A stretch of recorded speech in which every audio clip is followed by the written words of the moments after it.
Welcome back to the Plug In for More podcast. Today we have Kevin McGregor from Camp365, which is a camping company. They have a tow behind camper, and then they have a new camper coming out soon for the truck beds.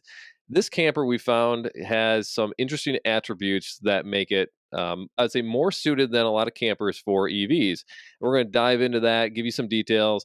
And for those of you who are campers, I think this might be something you might be interested. And before we jump into the episode, please, guys, if you get a chance to get in and like and review our podcast, the reviews make a significant difference to us and the algorithms and the reach that we're going to have for the episode. Welcome to Plug In for More, brought to you by evuniverse.com. EV Universe is your one-stop shop for all things related to the electric vehicle. Here on this podcast, our goal is to educate, inspire, and hopefully make your transition into the electric vehicle marketplace a lot less intimidating. And now, here are your hosts, Mike, Tom, and Bryant. So, Mike, a little bit of a hiccup last week for me. My level 2 charger just stopped working. And it was kind of weird. Like, I know we texted about it a little bit, but like my Mach-E had a charge station fault, and I had no warning signs from the app or on the actual charger itself. But I tried a couple different chargers with my car; those all worked. So through process of elimination, I got a defunct level 2 charger in my garage. I communicated with the company. Thankfully, they recognize the issue and are replacing it on warranty, but I'm still in the process of waiting for it right now How long are you going to be without a level 2 charger? until Monday. Okay, so how many days total is this? We're going to be like 7 or 8 days that I will have been without a level 2 charger. Okay, so you've been using your level 1, I'm assuming, to get by for the little bit here? Yes, which honestly is cutting things way tighter than I had liked. And at one point, like I got my battery down to about 50% and then had to be on the level 1. And I'm doing about 1 kilowatt an hour is what I'm getting off the charge. So, you plug it in, it tells you normally like your car will be done charging at 5 p.m. It's like 5 p.m. 2 days from now. Like it's Mm. absurd. Yeah, which is definitely not good. At least, I mean, I'm assuming you might have to go hang out at some, uh, remote destination chargers, that kind of thing, for a little bit, on your daily travels, just to be on the safe side. Yeah, once I did. I stopped at a level 2 and got it topped off a little bit, but otherwise, I don't think I have necessarily a need for it, and I kind of think it shows that people could still get by with the level 1 depending on how much driving you do. I do quite a bit of driving on the days, taking kids back and forth to school, so it'll drain off 40 to 50% of my battery just in my routine travel. Yeah. Yeah, which, for a lot of people who don't travel much at all or work from home, level 1 might just be fine. I mean, for myself, if I'm not going on a trip, I only drive, 50, 60 miles a week for the most part, Yeah. depending on which kind of kid activities we're doing. But, you know, everyone has different needs. Yeah, and one big announcement we have for EV Universe is we have just collaborated with Recurrent, and if you haven't seen Recurrent, they have battery and range reports, which is really cool, especially for used vehicles. If you're worried about battery degradation and you want to see exactly how much range that car should have, or at least it's a very good estimate, go to our website, and on a large number of vehicles right now, you can see, if it's a 2017 Tesla Model X, you can see where that range should be at, based on that particular car's attributes. And so it's actually specific to that VIN. They're pinging the car, getting some good information out there. So again, take a look at our website. I'm really excited about this announcement because, again, if you're buying a used EV, sometimes you don't know what that range really is. You're going to see the original EPA range, but it does degrade over time a little bit, and this is give you an idea of where that car actually sits. So take a look, evuniverse.com. Cool. And for now, enjoy the rest of the episode and our conversation with Kevin. One of the main things that most people are going to see is the change in range. And to talk about today, about that today, we've got Kevin from Camp365, who's going to talk about their product and some of the things that most people see in the camping industry. Again, trailering is a big one and big consideration for EV owners, and kind of how your product's a little bit different, and what you think the future holds for electric vehicles. Because it's my understanding that your campers aren't necessarily inherently designed for electric vehicles, but otherwise smaller vehicles for limited towing capacities, right? Yeah, exactly. We engineered it and designed it with it in mind that the vehicles were going to change at the time, and seeing that electric vehicles were coming into the picture right about that time. Um, as Motor Trend pointed out, that we were probably the only camper that was, that was thought enough ahead to design it for the EV industry. Which in the design and all the testing we've done with Tesla, we've seen the results of it. With range loss generally right around 25%. We think with our newer design here in the 2023 one that's coming out will be even less than that. And just the overall usability of the unit from a standpoint of an EV buyer and how they just go about, on a weekend flyby trip to make it so they can just easily pull it out of their garage, hook it all up to their EV, go on a nice trip, hit the Starbucks drive-through, go to McDonald's, not have to worry about taking their camper off, pull into the charging station. If they have to take the camper off, which they shouldn't have to, they can easily maneuver it around. It's not a big ordeal. And they can go out to their favorite location and then come back and recharge. We've got, we don't have it on the website. We're right in the middle of doing that, but the new Model T, which is for the truck bed of all the EV truck beds, we designed specifically for that. Same model. You've seen it. Yep. There's just no hitch post on it. No, the weight is generally going to be about 600 to 700 pounds, but folds out, sleeps a family of 4. It's a game changer for the EV industry and the truck bed market. Can you tell us more about that? Because I haven't seen it. I don't know nothing about it. Well, the unit was specifically designed, to meet the demands for the EV industry for truck beds. It's lightweight, it's aerodynamic, it's got a minimal drag. So it works as kind of like you think of Ricky Bobby and shake and bake and a slipstream in effect. So it drafts behind in the vehicle. Gotcha. So it works as a streamlined unit with your EV. That's how kind of we made all of either our towables or the truck bed model.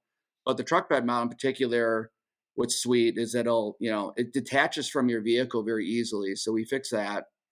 And also you can store it in your garage. So it comes on and off your vehicle quickly. And then you can, when you set it up at the campground, most of these truck bed EVs, they can have a family of 4 in there. And so you could sleep 4 adults in there. It actually could have 2 queen beds in it. And there's plenty of standing room for your whole family to stand up in.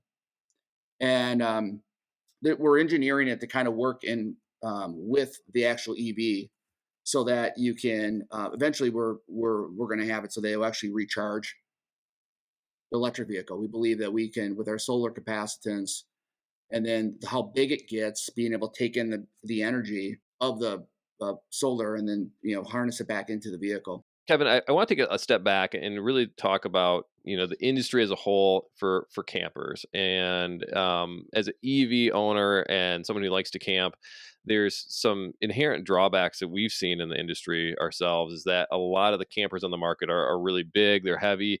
Yep. The tow capacity of like my Rivian is great. It's fantastic. However, what we're seeing with the Lightning and the Rivian and just EVs in general is it cuts the range quite a bit. Now, your product with Camp365 is a little bit different. That's one of the reasons we wanted to have you on the podcast is due to the weight of this this camper, the aerodynamics, and just it's a cool camper. And so you and I've got to know each other a little bit over the last few weeks, and as we look at what your camper is and how it's different, can you to walk us through how it is different, just even from a weight perspective and from a drag perspective? When you're towing it behind your EV, we designed it and engineered it to be work as like a streamlined unit with your electric vehicle. Most of the campers out today, when we looked at the industry, it was these heavy, bulky designs that are based on a square box mentality. Camp365 is more a transformer origami-esque. It folds out as a slipstream unit behind so it works more of as homogenous to like when you're towing it, it does very minimal air drag. It's a very low center of gravity. Weight ranges anywhere from 1,500 to 1,900 pounds on our towable unit. The new truck bed unit will be between 600 to 700 pounds. But it's not only is the weight that you're towing, it's just how it performs when it's in the vehicle's bed or behind the vehicle, and the amount of air drag that it goes when you're towing it down the. So we've done extensive testing with Tesla, and we're seeing some extremely good results. Very little loss of range, around a 25% margin. We know we can even get better than that with some of our new designs that are coming out here in 2023. But the industry as a whole is focused on a box, and we were focused more on the kind of the same principles that the EV industry was based on in their designs. We've got over 16 patents on Camp365 and its various different products that have all been commercialized in the original design of the Camp365. And we're seeing a ton of our owners of EV vehicles that are turning to us as they find out all the benefits of towing a Camp365. I guess going back to your test with Tesla, was that a Model 3 or Model Y or an S, X? What vehicle was that? We've done the Model Y was the most extensive testing that we've done. Yeah. So with that one, um, you're saying you've got a 25% range loss versus typically. I mean, Tom, we did some extensive testing with the Ford F-150 Lightning, and then same thing with the Rivian so far. And we're seeing, when you load up a full size trailer, more around 40 to 50% range loss. Yeah. It's pretty typical. So this sounds like that's cutting that range loss in half. So that's Mhm. quite a substantial improvement from what we've seen with our own tests. Great. Yeah, we believe we can get even better than that. The new one's coming out. It's a little bit more slipstreaming. Has a little bit more design specifically more for an EV. The weight distribution that we did, and the height of the unit as it's behind the unit, so it has less air drag. Sure. Um, and the truck bed model, we're expecting to see right around the 20% loss range. Could be even less than that, in 15. Okay. So, I mean, again, for our listeners out there to kind of describe this thing, um, it's a camper that folds out. I mean, it really opens up quite a bit. And so, what's the length when it's closed? 15 and a half feet. Okay, Um, so yep. 15 and a half feet, and then height is only. I mean, even with the trailer, it's pretty short. Are we talking? I think it's about what, 6 feet or so. Because it fits in a standard garage, we're right around 6'8" in the towable unit. Okay. And it fits in a standard garage. But then when behind your tow vehicle, it's the center of the frame of the camper is only 4 feet wide. It's actually a half inch less than 4 feet. So it really is right behind your tow vehicle within your drag and the air moving around your vehicle. And that's kind of the intent of it. The wheelbase is out at 6 feet, the bottom weight, which is where the majority of our weight of our camper is, which is really down low. Yeah. So we're talking about what it can fit in your garage, and if you go to Camp365 or our website, we're going to have an article about this as well. It's a really small unit, but it does expand quite a bit. Now, what does it expand? I mean, you say it fits 4 people, but in feet, how wide and how long is this thing? Um, the towable unit is in essence 12 by 8. Um, it folds out from 12 by 8. It's got around 400 cubic square feet of space. It's 7 foot tall ceilings. I've Okay. had it. I've had it at a show. I've had 24 people standing up inside of it. Hmm. Just Um, packing them yeah. in. It can sleep 6, and it can have 2 queen beds in there with room in the middle to move around. And it's got all your modern amenities that people kind of with EV vehicles want. We've got, we can have satellite connectability with it with Starlink. It's got all your, lights and dimmable LEDs. Plenty of room to plug in. The back cap of the camper actually works as a table inside or outside.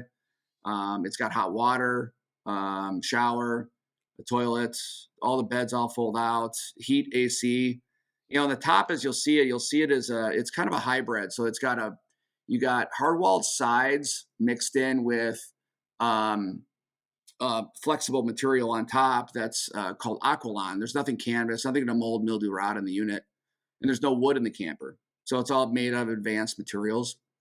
And one of the reasons why we can take this unit in the middle and go out ice fishing in Minnesota when it's 20 below out, or you can head out in the middle of a desert in Arizona, is we have a patented air gap insulation throughout the whole top and all the hinges that allow you have a huge amount of R value that allow it to all unfold. Hmm. And then that when it's all tensioned all out, you have this air gap that gives it all the R value within the camper. So then our users and the buyers of it can use the camper year round. So it's not just a seasonal unit that you're buying. Okay. And that's really cool. And just seeing the pictures, I'm looking at it is kind of, I don't want to be dismissive, but it looks kind of a little bit like a pop up in a lot of ways because Yeah. what's happening. But your description of origami is fun. Like that's accurate to what we're seeing.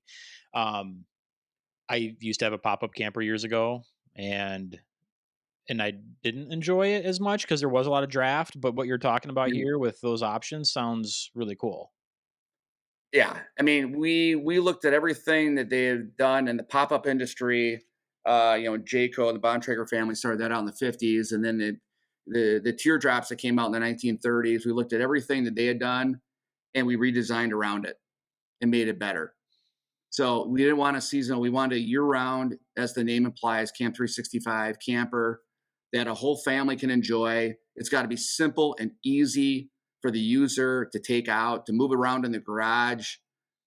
We like to say is it's grandma certified. So grandma by herself can go out on a trip and take and use and set the camper up all by herself. We want to make it easy and simple. And then at the end of your trip, you want to be able to put it away in your garage. You don't have to dry the thing out again. And also the camper can set up on completely unlevel terrain, which is completely novel and unique to the industry because generally you got to be, the idea of camping, from Elkhart, Indiana is you got to be on, class 5 gravel or cement parking lot at Walmart. Well, campers nowadays want to be away from people and they don't want to necessarily be tethered to a traditional campground where they got to pay campground fees. So the camper is kind of for the on-the-go family that, at the last second wants to take a good long weekend trip, but can want to stay anywhere in their favorite beach, in favorite mountainside, anywhere where there's completely unlevel terrain. The camper just sets up mechanically. Yeah, which to me, I think is really cool because when we're looking at some of the new EVs out there, especially with the air suspension on these trucks, my Rivian has air suspension. You can set it up for uneven ground, and so the truck can be evened out. And so if we're talking about the same thing for the camper, that's a pretty cool addition there.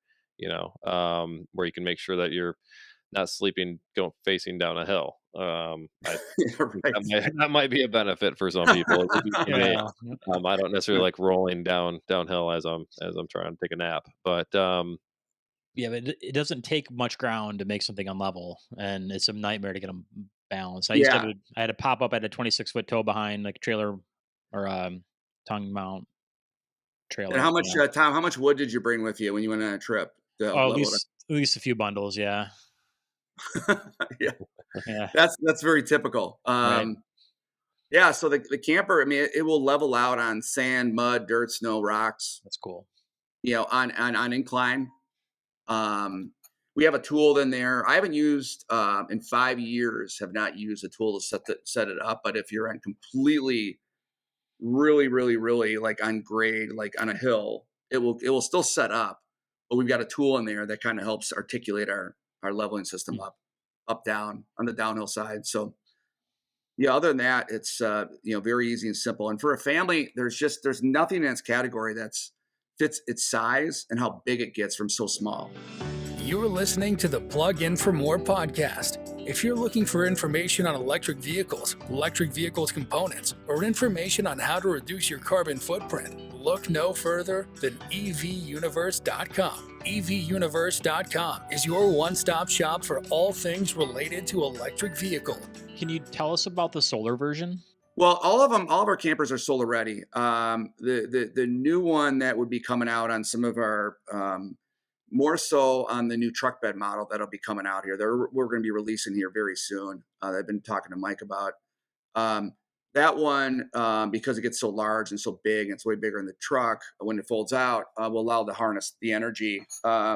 We believe the amount of watts that we need to bring in that will be able to kind of not only that regenerate the camper but regenerate the vehicle at the campsite. That's where we're planning to get to. So then you don't have to. Then you don't have to go to a charging station. You just have to get to your site, recharge the unit. You know, we have enough of the ability right now for with our solar charging units that can recharge the camper and provide that and provide a little bit of a charge to the vehicle.